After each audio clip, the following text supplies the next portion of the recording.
ನಮಸ್ಕಾರ ವೀಕ್ಷಕರೇ, ವಿವಾ ನ್ಯೂಸ್ಗೆ ಸ್ವಾಗತ. ಇದು ಸುದ್ದಿಗಳ ಡಬ್ಬಿ. ಮೇಕೆಗಳ ಮೇಲೆ ತೋಳಗಳ ದಾಳಿ, 7 ಮೇಕೆಗಳ ದುರ್ಮರಣ. ಬಾಗಲಕೋಟೆ ಜಿಲ್ಲೆಯ ಮುಧೋಳ ತಾಲೂಕಿನ ನಿಂಗಾಪುರ ಗ್ರಾಮದಲ್ಲಿ ತೋಳಗಳ ಗುಂಪು ಮೇಕೆಗಳ ಮೇಲೆ ದಾಳಿ ನಡೆಸಿರುವ ಘಟನೆ ಬೆಳಕಿಗೆ ಬಂದಿದೆ. ಈ ದಾಳಿಯಲ್ಲಿ 7 ಮೇಕೆಗಳು ದುರ್ಮರಣವನ್ನು ಹೊಂದಿವೆ. ಅಬ್ದುಲ್ ರಜಾಕ್ ಸರಕಾವಸ್ ಎಂಬುವರಿಗೆ ಸೇರಿದ ಮೇಕೆಗಳ ಮೇಲೆ ರಾತ್ರಿ ವೇಳೆ ತೋಳಗಳು ದಾಳಿ ನಡೆಸಿದ್ದು ಸಾಕಷ್ಟು ಆರ್ಥಿಕ ನಷ್ಟ ಉಂಟಾಗಿದೆ. ಘಟನೆಗೆ ಸಂಬಂಧಿಸಿದಂತೆ ಅಂದಾಜು 1 ಲಕ್ಷದಷ್ಟು ನಷ್ಟವಾಗಿರುವುದೆಂದು ಮಾಲೀಕರು ತಿಳಿಸಿದ್ದಾರೆ. ಘಟನೆಯ ಮಾಹಿತಿ ಪಡೆದ ಲೋಕಾಪುರ ವಲಯದ ಅರಣ್ಯಾಧಿಕಾರಿಗಳು ಸ್ಥಳಕ್ಕೆ ಭೇಟಿ ನೀಡಿ ಪರಿಶೀಲನೆ ನಡೆಸಿದ್ದಾರೆ. ಈ ವೇಳೆ ಮೇಕೆ ಮಾಲೀಕರು ತಮ್ಮ ನಷ್ಟಕ್ಕೆ ಪರಿಹಾರ ನೀಡುವಂತೆ ಅಧಿಕಾರಿಗಳಿಗೆ ಮನವಿಯನ್ನ ಸಲ್ಲಿಸಿದ್ದಾರೆ.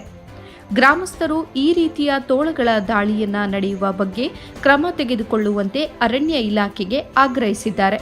ವರದಿಗಾರರು ರಿಜ್ವಾನ್ ಅವಲ್ದಾರ್, ವಿವಾ ನ್ಯೂಸ್ ಕನ್ನಡ.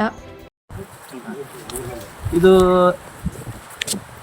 ಚಿಚಕಂಡಿಗಸ್ತಿನ ನಿಂಗಾಪುರ ಗ್ರಾಮದ ಅಬ್ದುಲ್ ರಜಾಕ್ ಎಂಬುವರ ಜಮೀನಿನಲ್ಲಿ ಸರ್ವೆ ನಂಬರ್ 142/3ರಲ್ಲಿ ರಾತ್ರಿ ವೇಳೆಯಲ್ಲಿ ತೋಳದ ದಾಳಿಯಿಂದ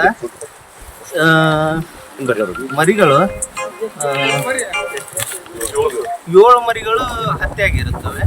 ಇದಕ್ಕೆ ಸಂಬಂಧಪಟ್ಟಂತೆ ನಮ್ಮ ಅರಣ್ಯ ಇಲಾಖೆ ಅಧಿಕಾರಿಗಳ ಸ್ಥಳಕ್ಕೆ ಭೇಟಿ ನೀಡಿ ಈ ಸ್ಥಳದಿಂದ ನಾವು ನಮ್ಮ ಪ್ರೊಸೀಜರ್ ಯಾವ ರೀತಿ ಇರುತ್ತಲ್ಲ ಅದನ್ನ ಫಾಲೋ ಅಪ್ ಮಾಡಿ ನಮ್ಮ ಅರಣ್ಯ ಇಲಾಖೆಯಿಂದ ಏನು ತೋಳದ ದಾಳಿಯಿಂದ ಹಾನಿಗೊಳಗಾದಂಥ ಈ ರೈತರಿಗೆ ನಾವು ಏನಂದ್ರೆ